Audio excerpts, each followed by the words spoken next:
goes and institutions. Father Bill is not a Jesuit. He's a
You're on duty. I know, right?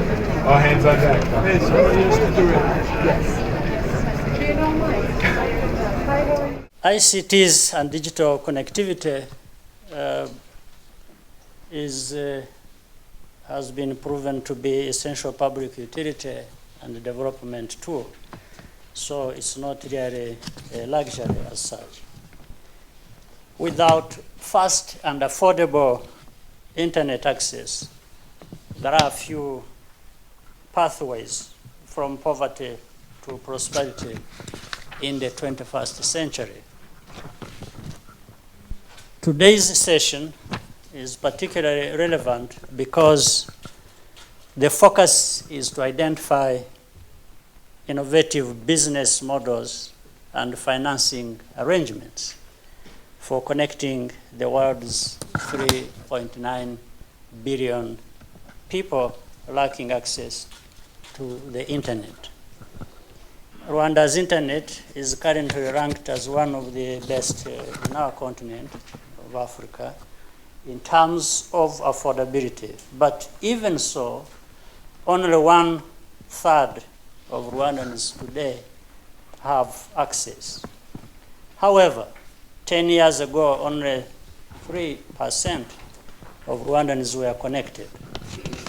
That progress, while still inadequate, was the result of the public and private sectors working closely together through innovative partnerships. For example, government worked with Korean Telecom to bring 4G broadband to Rwanda, which is available to all local providers at wholesale prices.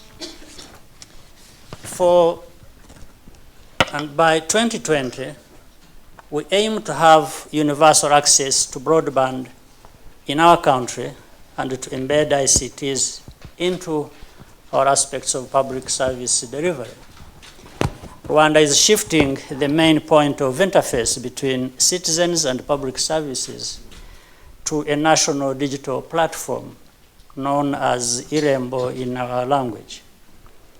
In the health and education sectors, we are connecting schools and health centers around the country to broadband, allowing doctors, teachers, and students to access the latest information in real time.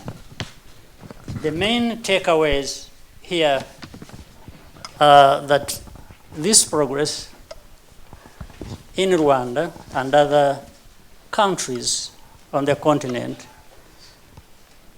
are all possible with the right policies, investments, and focus.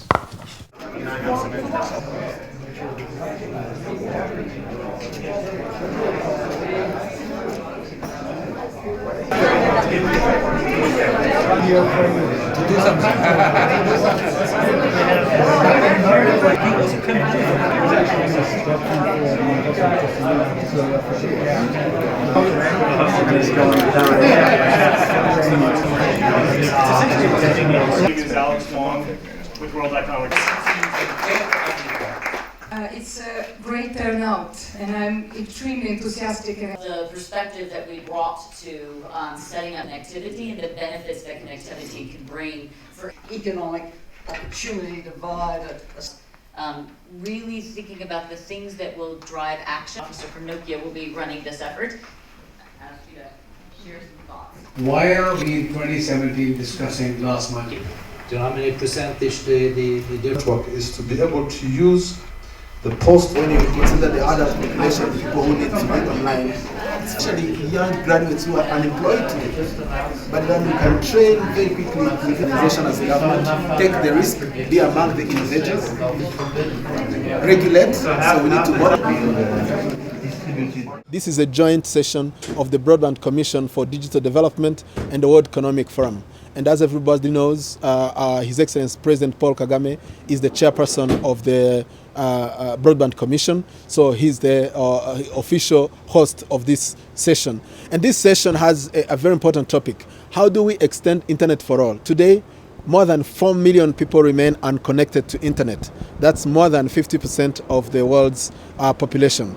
So this session is examining the different challenges and the different models that certain countries have adopted so that we can learn from each other, and most importantly, how do we translate those lessons on the ground to connect more people. Rwanda has been chosen as the pilot country for the Internet for All as part of the Northern Corridor, and His Excellency the President has committed that our target is to connect everyone by 2020. So Rwanda, what we are prepared to share is our lessons, the lessons that we have learned, especially on new platforms of partnerships to make sure that this problem of bringing everyone online cannot be solved by governments alone, cannot be solved by the private sector alone. Schools cannot do it alone. UN or one UN cannot do it alone. So we need a leadership that is able to bring people together and instill a sense of urgency in resolving this problem, because that's often what has been missing. And clarity in mission, which I explained in 10 steps, that clarity is very important so that people have a common vision and a common objective with the right sense of urgency that only the leadership can bring on board. How ICT can transform Rwanda's life? So what we have discussed here is how ICT can transform, the entire globe's life. There are two things. One is by growing economies, and we are not talking about ICT. Today here in Davos, we're also talking about the fourth industrial revolution, how ICT is coming together with industries, with the health sector, with the manufacturing. Everything is being digitized with the doors of artificial intelligence, robotics, 3D printing, all those latest technologies coming together to resolve the world's problems and grow economies. And secondly, by applying these technologies to narrow the gaps of inequalities that are slowing down the global growth and in both globally and nationally.